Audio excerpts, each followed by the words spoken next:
নেপালী বস্তি যাওঁতে চাহিদা আমাৰ ছোৱালীজনী লগ পাইছিলোঁ। তাই প্ৰজাপতি বস্তি এক্সুৱেল। তাই যেতিয়া আমি লগ কৰিবলৈ গৈছো, বস্তুখিনি নিবলৈ গৈছো ন, তেতিয়া কি কৰিছে, চাহিদাই নিজৰ এলেকাটোত বস্তু দিব দিয়া। তাই কয় যে ইয়াত বহুতখিনি বস্তু পাইছে, মই লৈ যাম বোলক আপোনালোকক এনেকুৱা ভিতৰুৱা জেগাত লৈ যাম য'ত বস্তু পোৱা নাই বা মানুহটো ঘৰ বাৰী এৰি ওলাই আহিব পৰা নাই। তেনেকে লৈ গ'ল আমাক নেপালী বস্তিৰ পৰা ভিতৰত লৈ গৈছে। তাত যিটো পৰিৱেশ, আৰু ছোৱালীজনী সৰু ছোৱালী, তাই যিটো মেথডত কাম কৰিছে, তেনেকে যদি স্থানীয় মানুহখিনি ওলাই আহিলেহেঁতেন নহয়, এনেকুৱা হৈছে সমূহতে লৈ থৈ দিয়ে, ভিতৰৰ ফালে যে ল'ব লাগে মানে পোৱাই নাই থপিয়া থপি কৰে। তাই ব্যতিক্ৰম, তাৰ বহুত ব্যতিক্ৰম ছোৱালীজনী। আৰু ছোৱালীজনী আটাইতকৈ ভাল গুণটো কি, তাই আইডেন্টিফাই কৰিব জানে মানুহখিনি, এলেকাৰ মানুহখিনি, যিখিনি মানুহে সঁচাকেই পোৱা নাই, তাই সেই মানুহখিনিক কিন্তু তাই দাবী ধমকি দি যিখিনি পাইছে আঁতৰাই পেলাই হলেও দিছে, পিছত দি দিছো। যদি কৈছে যদি আমাৰ যদি থাকি যায় তেতিয়া লৈ যাওক, আপত্তি নাই। কিন্তু একচুৱেল যিখিনি মানুহে নাই পোৱা, আমি যিখিনি চকুৰে দেখি আছো, সেই মানুহখিনি অন্তত কয়। আৰু তাই তাতে বহুতখিনি মানুহৰ তাই যিখিনি একচুৱেলি ছোৱালীজনী আটাইতকৈ দুখ লাগিলে তাই গোটেই হাতখন, তাই দেখুৱাইছে দাদা মোৰ হাতখন চাওক। সেই ছোৱালীজনীৰ হাতখনে গোটেই অৱস্থা বেয়া। আমি মলম লৈ গৈছিলো, মলম আমাৰ কম হ'লগে ন লাষ্টত, মানে আমি ফাংগেল মলম নিছো, কাৰণ আমি বেলেগ দৰৱ আমি প্ৰেছক্ৰাইব কৰিব নোৱাৰো, যিহেতু আমাৰ লগত ডক্তৰ নাছিলে।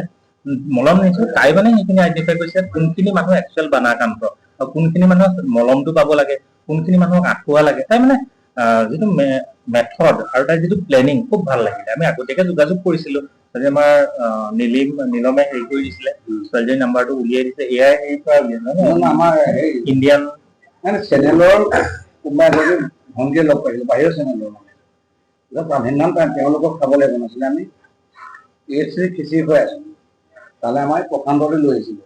তাতে তাই মানে ক'লে চাহিদা কেৱল লগ কৰি থাকা, কিন্তু এই আগতে ইমপ্ৰেছ হৈছে মানুহ হৈছে মানে চেনেলৰ বাহিৰৰ চেনেলৰ মানুহে ইমপ্ৰেছ হৈ আমাৰ নম্বৰটো পোৱা।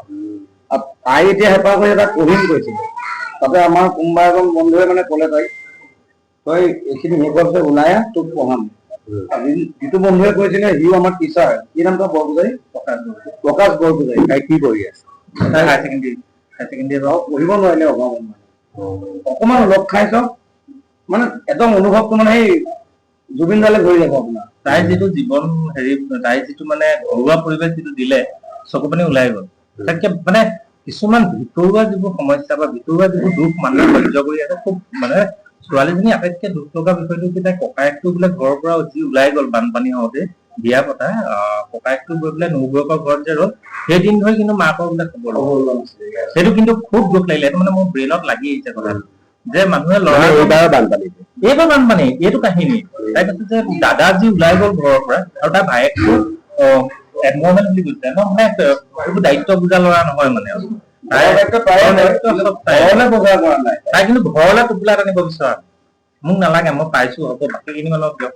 আমি জোৰ জবস্তি দুই চাৰিটা দি আহিছো, জোৰ জবস্তি, সেইটো বেলেগ কথা। তাৰ পৰাও তাই কৈছে বাকী দুজন মানুহক, মোৰ ওচৰত টোপোলা দুটা দি থৈ গৈছে, তহঁতি লৈ যাবি। মানে ইউনিক পালো। আৰু কেনেকুৱা দেখিলা তাত? তাত পৰিৱেশটো বহুত ভয়ংকৰ পৰিৱেশ। মানে মানুহৰ, আপুনি এখন গাঁও আছিল বুলি যদি এখন কিতাপ লিখে, খুব মানে বৰ চকু পানী ওলাই যোৱাৰ পৰিৱেশ। এঘৰ মানুহত প্ৰথম আমাক কৈছে গৰু উটি গ'ল, আমি ভাবিছো অসমীয়া গৰু উটি গ'ল। তাত যেতিয়া গৈ চাইছো গৰু উটি গ'ল, এজন মানুহক সুধিলো কিমান বোলে 16জনী গৰু আছিলে ছাৰ, 3জনী গৰু মানে ঘূৰি আহিলে, আৰু বাকী কেইজনী গৰু আজিলৈকে খবৰ নাই, হয়তো বানপানী যিখিনি নাইকিয়া হৈ গ'ল। মই গৰুখিনি কেনেকুৱা দিছে বোলে, সেইজনী লিখীয়া বুলি লিখাইছে, জাৰ্চি গৰু এজনী। যদি আপুনি বজাৰত কিনিবলৈ যায়, লাখৰ পৰা মানে 1.5 লাখ টকাৰ ভিতৰত এজনী গৰুৰ মূল্য হয়।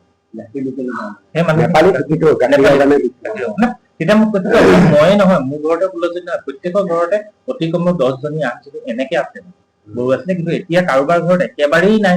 গৰু মৃতদেহখিনি পাইছে, গৰুখিনি মৰি থকা পাইছে কলহৰ। আৰু আটাইতকৈ অনুপম দা, আটাইতকৈ মানে খুব বেয়া লগা কথাটো কি, যেতিয়া আমি গাড়ীৰ গ্লাছ খুলি ওলাই দিছো, এনেকুৱা এটা গোন্ধ, যিটো গোন্ধত আমি ইমান দিনে ভাবি আছিলো ন মানুহখিনিয়ে খাবলৈ পাইছে নাই। এতিয়া মোৰ এতিয়া কেতিয়াবা শুবৰ সময়ত বা নিজে ভাতকেইটা খাবৰ সময়ত চিন্তা কৰো, সেই মানুহখিনিয়ে খাব পাৰিছে নাই।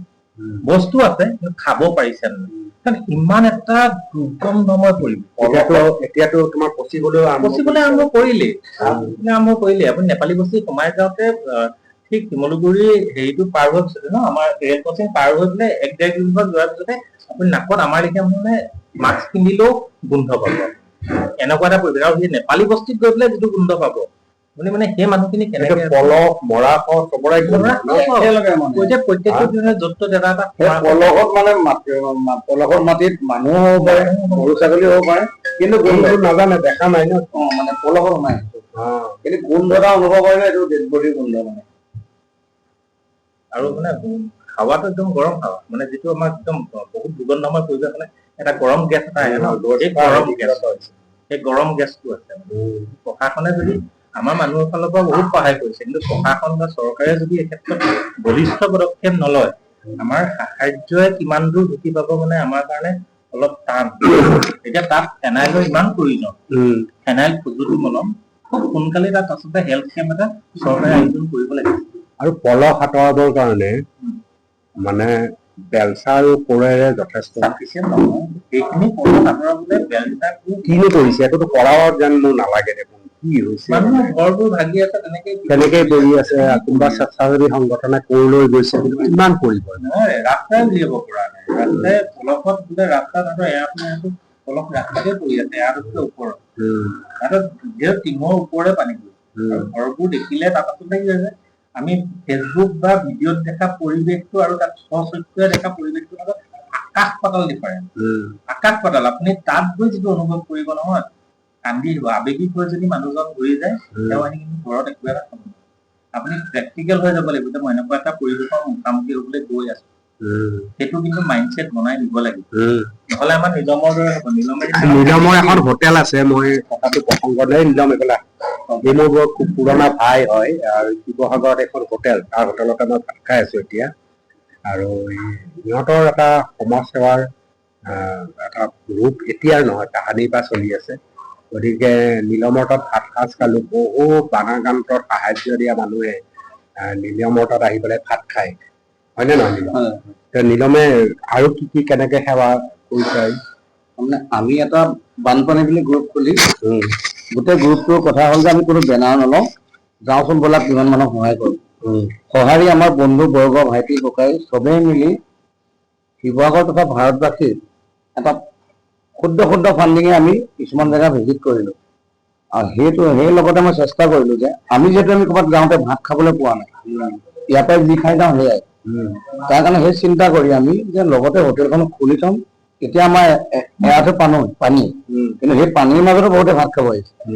আৰু চিন্তা কৰিলে এই ভাত খালেও আমি পইচা নলওঁ।